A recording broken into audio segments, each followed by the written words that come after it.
Welcome back. Now we're going to look at hypotheses in and of themselves because the hypothesis guides our research and it tells us how we would expect to make our observations from our variables and link them back to our theory. So the hypothesis is one of the most critical ideas in the scientific research process. So we're going to talk about the formulation of hypotheses, what they are, why they're important. We're going to look at some common errors in formulating hypotheses, and I'll give you some examples of hypothesis errors. So to begin with, what a hypothesis is, recall from our last lecture we said that a hypothesis defined is a conjectural statement that specifies a directional relationship between two variables. And keep in mind that's two and only two variables. Hypotheses are important because they provide the indispensable bridge between our theory and what we actually observe by incorporating the theory in what we think of as a near testable form. They're essentially predictions in the form of if A, then B.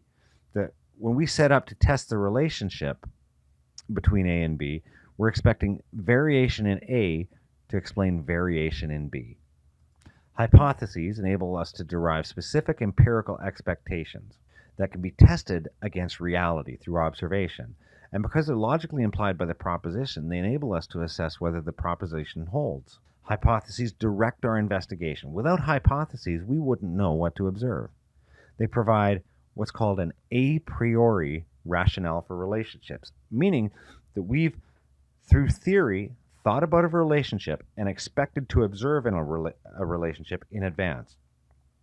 And so if we've hypothesized that the more of A we observe to be present, the more of B we observe to be present, we have much more confidence in the observed relationship than if we just happened upon it by chance.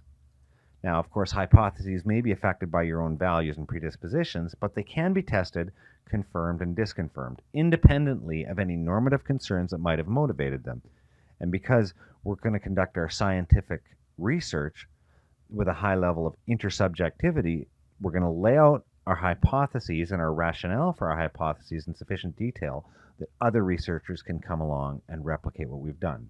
Even when these hypotheses are disconfirmed, they're useful because they may suggest more fruitful lines for future inquiry. And moreover, if there was a strong theoretical reason to expect a relationship between, say, variable A and variable B, and the relationship between variable A and variable B doesn't hold, that may be of strong theoretical importance to the research community. So here are some rules for evaluating hypotheses. When you think about creating your conjectural statement that specifies a directional relationship between two, and only two, variables, here's how we want to think about it, because it'll depend on the properties of the underlying concept that we're measuring, how we generate a hypothesis.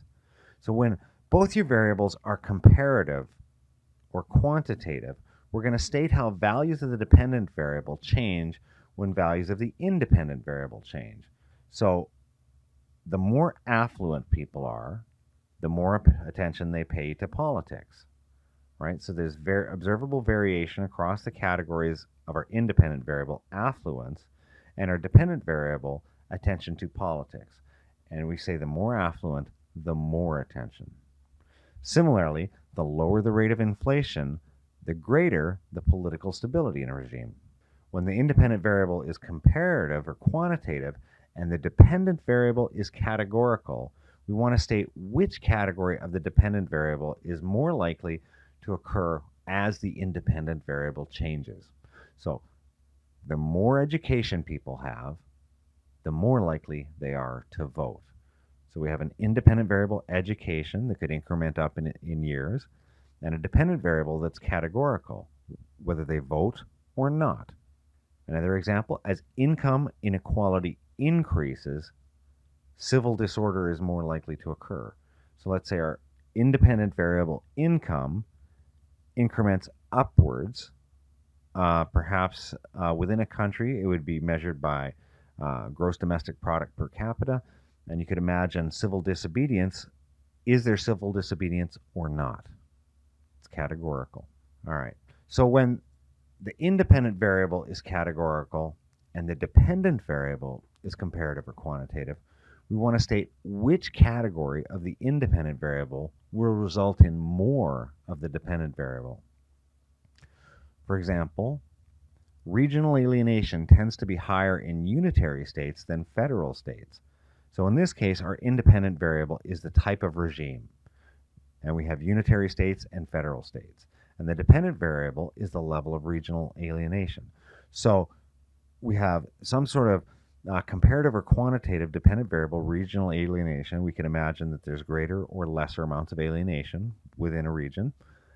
And the states are either unitary or federal. Similarly, women tend to be more supportive of the welfare state than men, right? So there's greater or lesser support for the welfare state, that's our dependent variable, and our independent variable is categories, women or men, gender. When both your independent and dependent variable are categorical, you want to state which category of the dependent variable is most likely to occur with which category of the independent variable. So in the first example, we have military regimes are more likely to experience revolutions than civilian regimes. And you can imagine our independent variable has multiple categories, military regime, civilian regime, and our dependent variable has multiple categories, experiencing revolution, not experiencing revolution. So you're saying which category of the independent variable is more likely to produce which category of the dependent variable than which other category of the independent variable. Keep in mind, we always state our hypotheses in terms of the variation of the independent variable. We clearly express all the categories of the independent variable. So another example, men are more likely to run for office than women, right? So our independent variable gender, we've specified both categories, men and women. And we're expressing in terms of the dependent variable which category we think is more likely to be present. There are a number of common errors that are made when formulating hypotheses. I'll let you take a look at this list, but I'm just going to read them off to you, and you can think about what they might imply. The first error suggests that the statement only contains one variable. To be a hypothesis, you must relate a variable to another variable. So, remember the definition of a hypothesis. It's a conjectural statement that specifies a directional relationship between two variables. You must have two variables in your hypothesis. The second error, the statement fails to specify how the two variables are related. If we go back to our definition, it's a conjectural statement that specifies the directional relationship between two variables. We need to understand the direction that we expect to observe. The third error is it's incompletely specified. So when you have an independent variable that's categorical, the reference categories must always be made explicit. We need to clearly state all the categories of the independent variable. We wouldn't make a hypothesis that men are more likely to turn out to vote. We have to particularly mention the reference category. So men are more likely to turn out to vote than are women.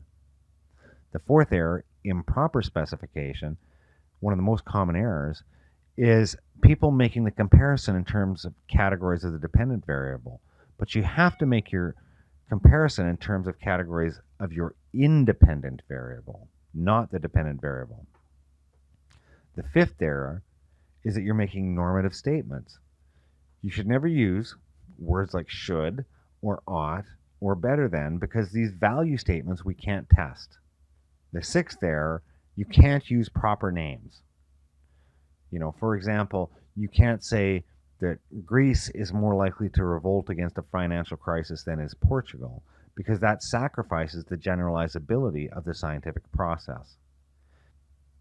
The seventh error is a hypothesis just true by definition, or a tautology.